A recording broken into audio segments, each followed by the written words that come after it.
আমরা এখন কথা বলবো আমাদের সেই প্রিয় ছাত্র শহীদ ওয়াসিমকে নিয়ে। তোমরা সবাই তাকে চিনো তো?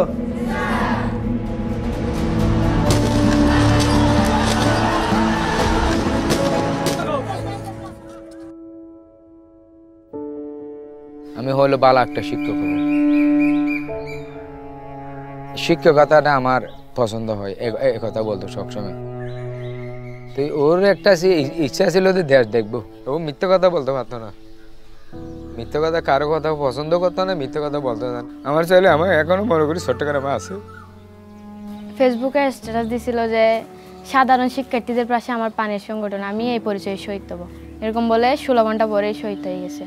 17 তারিখ ভোর 6টার দিকে এখানে রাস্তা দিয়ে লাশবাহী গাড়ি ঢুকতেছিল।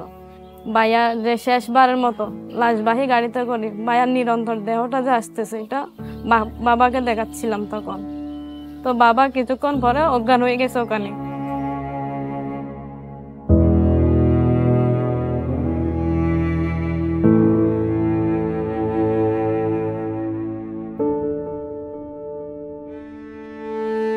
মৃত্যুর স্বাদ সবারই বহন করতে হবে। ছেলেকে কুরবানি দিয়েছি, ছেলে কুরবানি হয়েছে দেশের স্বার্থে। আমার ছেলে এইভাবে যে চলে যাবে আমরা কখনো ভাবতে পারি। মিরাজ তো আমার ছেলে না, আমার বন্ধু ছিল। ও বুঝতো যে এখন বাবার পকেটে পয়সা নাই, ও বুঝতে পারতো একটি বাবার কাঁধে ছেলের লাশ যেই বাবাই বহন করছে সেই জানে। আমার দেখতে দেখতে বৈশা রয়েছি তাজা, কিন্তু আমার ভিতরটা ঘুম যেরকম একটা কাঠের নষ্ট করে প্রতিটা মুহূর্তে আমার ভিতরটা এইভাবে টুকরা টুকরা।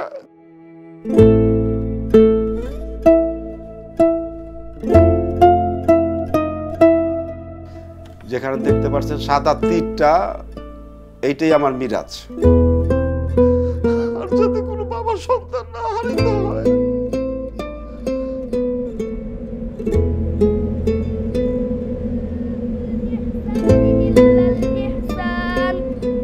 فبأي آلاء ربكما تكذبان 18 পারা পর্যন্ত পড়ছে, মানে আর 3 মাস বাকি আছে। 3 মাস পরে মানে হাফেজা লাইনে চলে যাবে আর কি।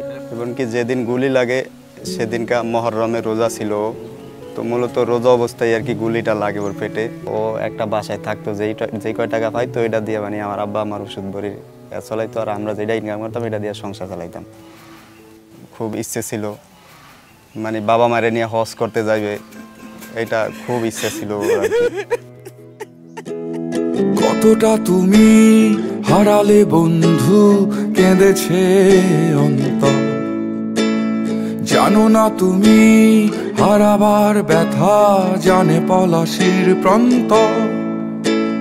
হারিয়ে গেছে যেখানে মায়ের সোনার নোলকখানি, গোলা ভরা ক্ষেতের ফসল সাজানো ফুলদানি। এ হারানোর বেদনা তুমি রেখো অন্তরে, দেখবে তোমার দুঃখ লুকাবে পলাশির প্রান্তরে।